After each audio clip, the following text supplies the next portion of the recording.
আসসালামু আলাইকুম, সবাই কেমন আছেন? আজকে আরেকটি মজার রেসিপি নিয়ে হাজির হলাম। আজকে আমার রেসিপিটির নাম হচ্ছে হাতে মাখানো পালং শাক রান্না। তো দেখতে পাচ্ছেন একটি ডেকচিতে আমি চিংড়ি মাছ দিয়ে দিলাম, আর এটা কিন্তু শীতের সামুদ্রিক চিংড়ি মাছ। আর এখন যেহেতু শীত চলে আসছে এবং বাজারে বিভিন্ন ধরনের শাক পাওয়া যাচ্ছে, এরই মাঝে কিন্তু আমি রসুনকে থেতো করে দিয়েছি, এরপর পেঁয়াজ কুচি দিয়েছি, কাঁচামরিচ ভেঙে দিচ্ছি। তো বাজারে কিন্তু পালং শাক পাওয়া যাচ্ছে, ছোট ছোট 2 পাতার পালং শাকগুলো। আর পালং শাককে কিন্তু হাতে মেখে রান্না করলে খেতে খুবই ভালো লাগে। এখানে আমি ধনিয়া পাতাটাও দিয়ে দিলাম। আর পালং শাক জিনিসটা আসলে ভাজি করলে খেতে ভালো লাগে না, আর এভাবে হাতে মেখে রান্না করলে শাকটা খেতে বেশ ভালো লাগে। কোনো সবজি কিংবা মাছ মাংস লাগবে না, বিশ্বাস হচ্ছে না, একবার হলো তৈরি করে দেখবেন।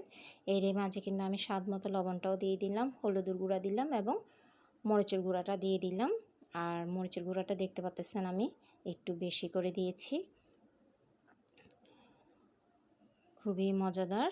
আর এই হাতে মাখানোর পালং শাক রান্না করতে কিন্তু একটু মরিচের গুঁড়াটা বেশি লাগবে। দেখতে পাচ্ছেন সামান্য পরিমাণ সয়াবিন তেল দিলাম এবং সামান্য পরিমাণ সরিষার তেল দিচ্ছি। আর এই শাকটা রান্না করতে কিন্তু তেলটা তেমন বেশি দিতে হয় না। দেখতে পাচ্ছেন প্রথমে আমি এগুলো সব একসাথে মেখে নিব, যাতে করে উপকরণগুলো মাঝে মশলাগুলো ঢুকে। দেখতে পাচ্ছেন একদম ভালো করে মেখে নিতে হবে প্রথমে। খুবই মজাদার শাক এটি।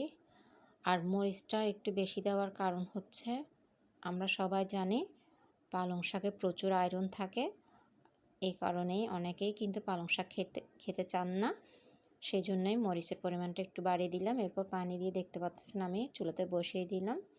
যেহেতু এগুলো হয়ে আসছে, এরই মাঝে আমি শাকটা দিয়ে দিব। ও হ্যাঁ, আগের থেকেই কিন্তু আমি শাকটাকে ভালো মতো পরিষ্কার করে কেটে নিয়েছি।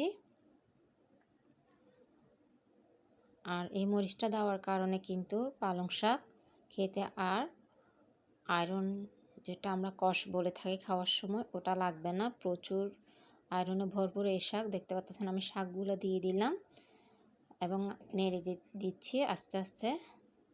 আর এই শাকটা কিন্তু বেশিক্ষণ চুলায় রাখা যায় না, এতে কিন্তু আয়রনটা একদম নষ্ট হয়ে যায়। দেখতে পাচ্ছেন মাশাআল্লাহ, তৈরি হয়ে গেল আমার হাতে মাখানো পালং শাক রান্না। আশা করি আপনাদেরও ভালো লাগবে। আর আমার ভিডিওগুলো ভালো লেগে থাকলে অবশ্যই শেয়ার করে দিবেন, যাতে অন্যরা দেখার সুযোগ পায়।